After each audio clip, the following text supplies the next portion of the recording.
सुबह की पहली किरण के साथ ही राजमहल के गलियारों में हलचल मच गई थी। नौकर चाकर इधर उधर दौड़ते नजर आ रहे थे और रानी के आदेश से हर एक दर्पण को तोड़ा जा रहा था। बड़े बड़े शीशे जो महल की भव्यता को और भी चमकदार बनाते थे, अब टुकड़ों में बिखर रहे थे। किसी को समझ नहीं आ रहा था कि रानी ने ऐसा कठोर निर्णय क्यों लिया। राजमहल के हर कोने में बस एक ही सवाल गूंज रहा था, आखिर रानी ने ऐसा क्यों किया। राजा स्वयं इस फैसले से अनजान थे। जैसे ही उन्हें इस घटना का पता चला, उन्होंने तत्काल रानी से मिलने का निर्णय लिया। महल के सबसे बड़े कक्ष में रानी शांत मुद्रा में बैठी हुई थीं। उनकी आंखों में एक गहरा दर्द छिपा हुआ था।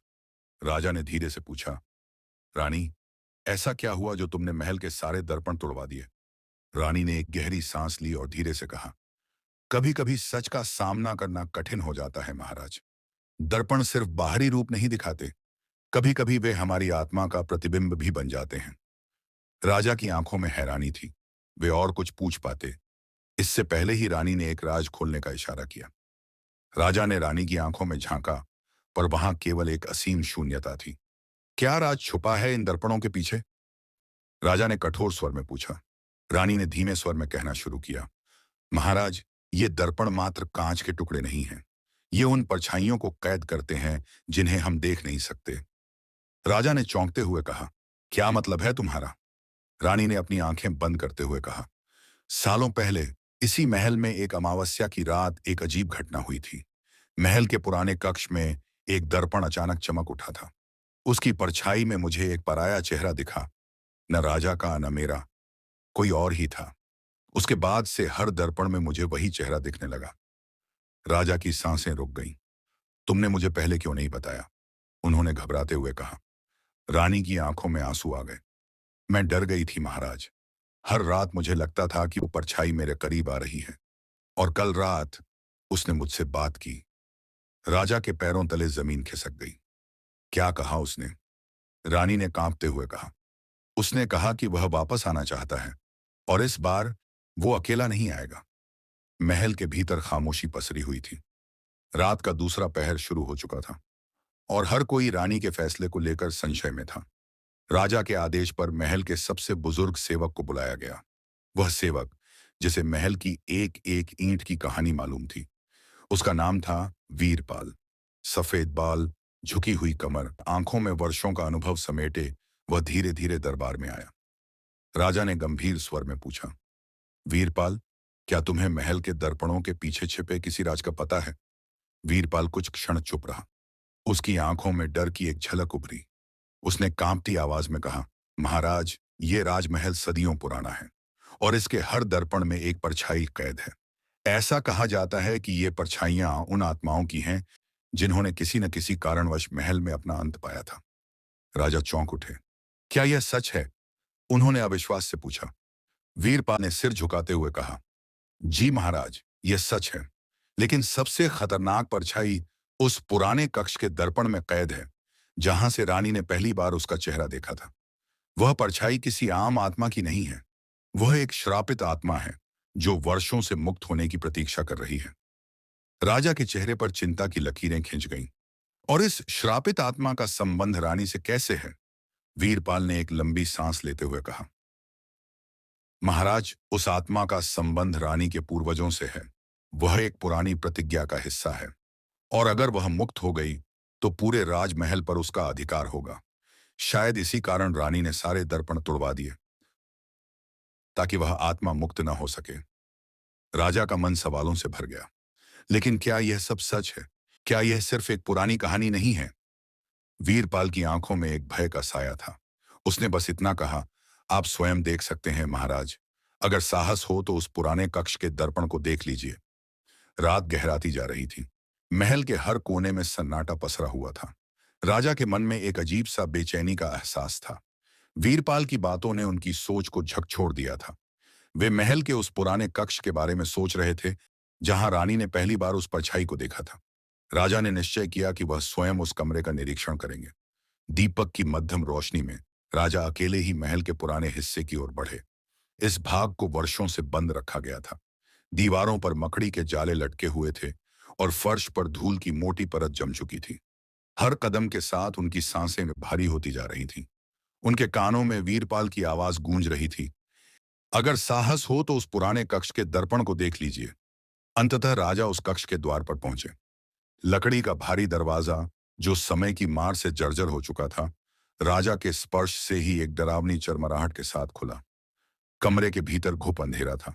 राजा ने दीपक को ऊंचा किया और चारों ओर नजर दौड़ाई। दीवारें धूल और सीलन से भरी हुई थीं। बीचों बीच एक विशाल दर्पण पड़ा था। चारों ओर धूल जमी हुई थी, मानो सदियों से किसी ने उसे छुआ न हो। राजा ने धीरे धीरे कदम बढ़ाए। उनके हर कदम की आहट कमरे की सूनी दीवारों से टकराकर लौट रही थी। जब वे दर्पण के बिल्कुल सामने पहुंचे तो उन्होंने दीपक की रोशनी उस पर डाली। धूल की परत हटने लगी और धीरे धीरे एक अजीब सी परछाई उभरने लगी।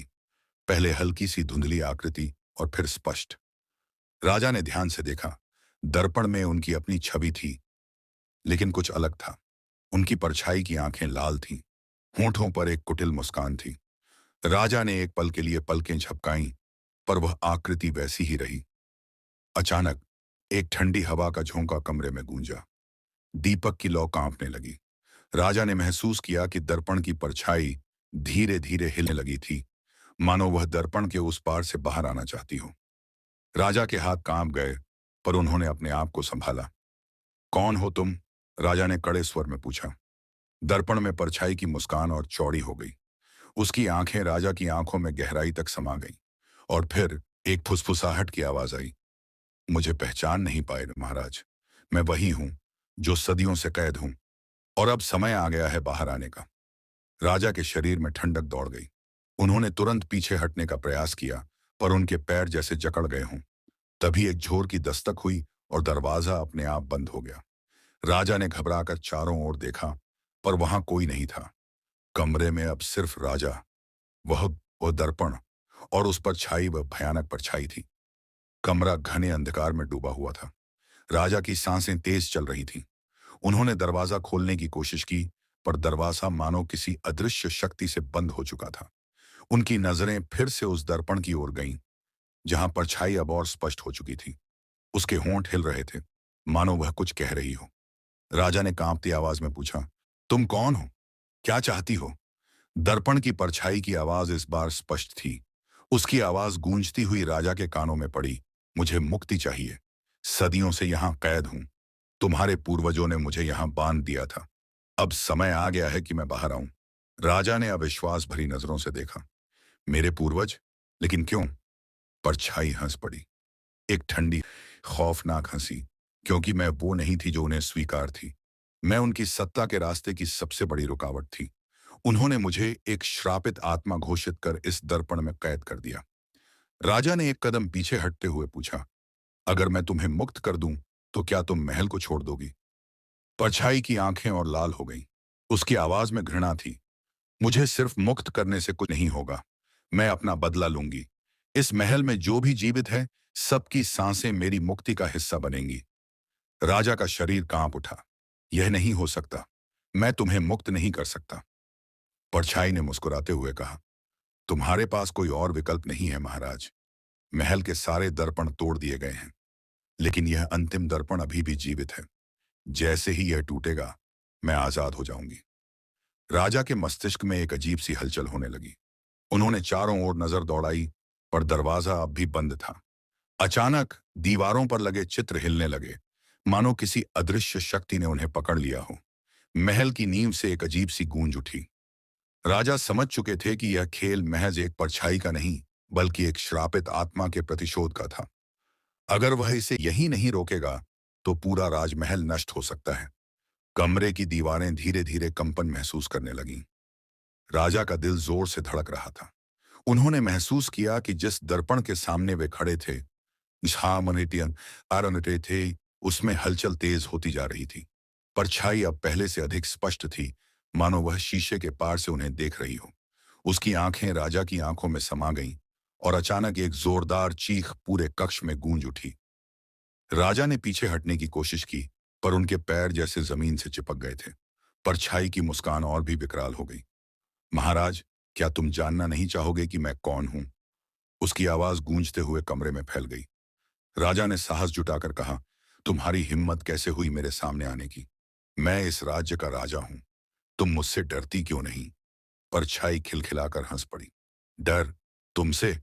तुम्हारे पूर्वज मुझसे डरते थे, इसलिए तो मुझे इस दर्पण में कैद किया।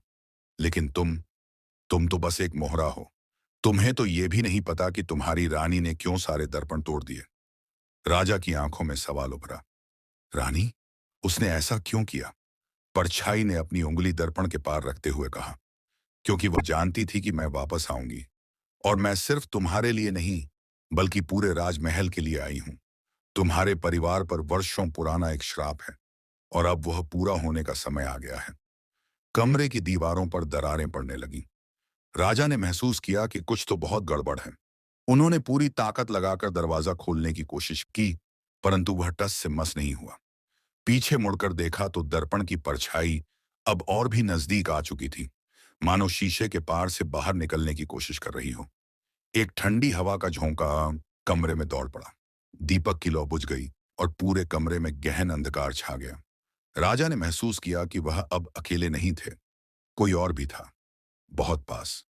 मैं आ रही हूं महाराज, तुम्हें लेने।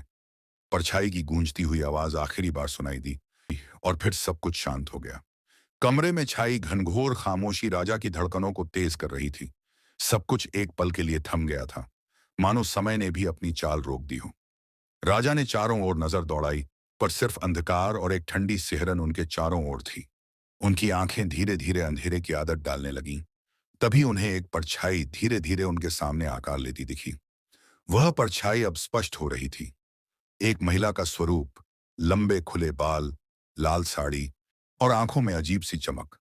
वह कोई साधारण परछाई नहीं थी। उसकी उपस्थिति से कमरे का तापमान गिरने लगा। राजा के माथे पर पसीना छलक आया। उन्होंने कांपती आवाज में पूछा, तुम कौन हो? महिला की परछाई ने एक ठंडी हंसी छोड़ी। मुझे नहीं पहचान पाए महाराज? मैं वही हूं जिसे तुम्हारे पूर्वजों ने अन्यायपूर्ण तरीके से इस दर्पण में कैद कर दिया था। वर्षों तक मैंने यहां इंतजार किया, और अब तुम्हारे राजमहल के सारे दर्पण टूट चुके हैं। मेरी कैद की अंतिम कड़ी भी अब समाप्त होने वाली है। राजा को समझ में नहीं आ रहा था कि यह सब क्या हो रहा है। उन्होंने साहस बटोरते हुए कहा, तुम झूठ बोल रही हो। ऐसा कुछ भी नहीं हो सकता। मेरे पूर्वज ऐसा क्यों करेंगे? परछाई ने एक कदम आगे बढ़ते हुए कहा, तुम्हें सच जानना है महाराज, तो उस आखिरी दर्पण को छूकर देखो। उसकी ठंडक में तुम्हें वह सब दिखाई देगा जिसे सदियों से छुपाया गया है। राजा का मन विरोध कर रहा था, लेकिन एक अजीब सा आकर्षण उन्हें उस दर्पण की ओर खींच रहा था। उन्होंने कांपते हाथों से उस ठंडे शीशे को छुआ। एक झटका लगा, और अचानक कमरे का पूरा माहौल बदल गया। दीवारों पर पुराने चित्र जीवित हो गए। उन्होंने देखा एक भव्य दरबार, जहां एक सुंदर महिला को बेड़ियों में जकड़कर खींचा जा रहा था। उसके चारों ओर मंत्रोच्चार हो रहा था, और राजा का पूर्वज एक बड़े पवित्र यज्ञ का आयोजन कर रहा था। परछाई ने धीरे से कहा, देखा, यही है तुम्हारे पूर्वजों का न्याय। मुझे जिंदा ही इस दर्पण में कैद कर दिया गया था, क्योंकि मैंने उनकी सत्ता का विरोध किया था। मैंने उनके अत्याचारों के खिलाफ आवाज उठाई, और बदले में मुझे श्रापित कर दिया गया। राजा के हाथ कांपने लगे। उन्होंने शीशे से हाथ हटाया और पीछे हट गए। यह सच नहीं हो सकता। यह सब झूठ है। परछाई की हंसी फिर से गूंज उठी। तुम सच से भाग नहीं सकते महाराज। अब समय आ गया है कि यह श्राप पूरा हो। तुम नहीं समझोगे, लेकिन तुम्हारी रानी सब जानती है। इसलिए उसने दर्पण तोड़वा दिए।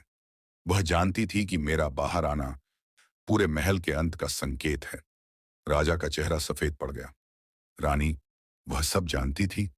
परछाई ने सिर हिलाया। हाँ, और अब समय आ गया है कि वह भी अपने किए का परिणाम देखे। कमरे का वातावरण अचानक और ठंडा हो गया, और परछाई धीरे धीरे गायब होने लगी। राजा वहीं ठिठक कर खड़े रह गए। उनके मन में अनगिनत सवाल और एक भयानक सच्चाई गूंज रही थी। महल के गलियारे सूने पड़े थे। राजा तेज कदमों से रानी के कक्ष की ओर बढ़ रहे थे। उनके मन में सवालों का तूफान उमड़ रहा था।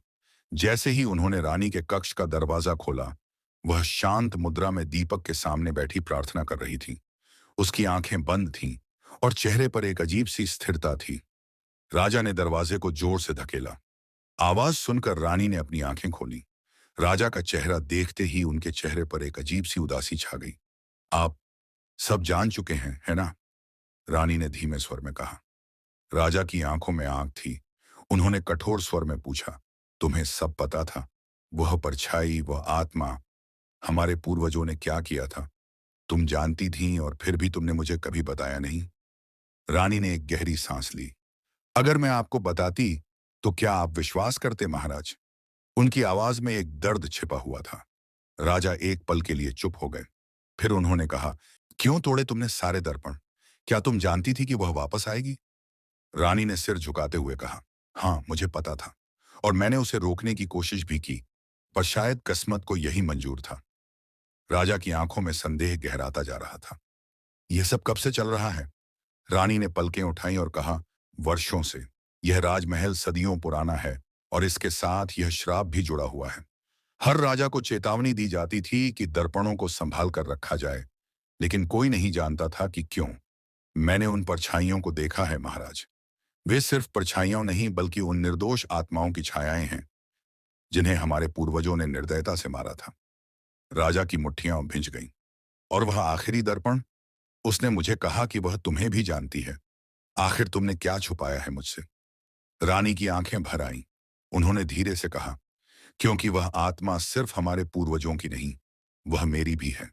मेरा अतीत उसी में कैद है, और अगर वह बाहर आई तो न केवल यह महल बल्कि हमारी पूरी वंश परंपरा खत्म हो जाएगी।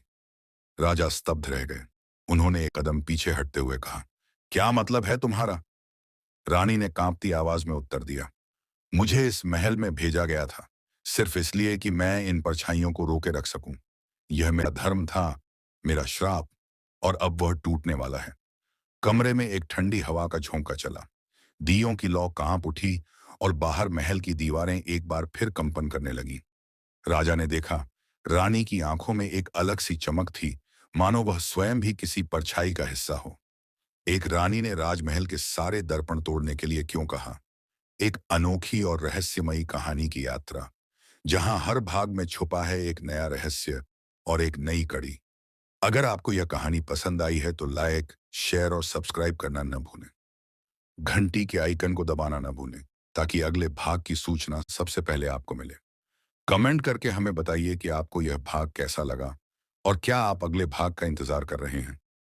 अगला भाग देखना चाहते हैं तो हमें कमेंट में जरूर बताइए।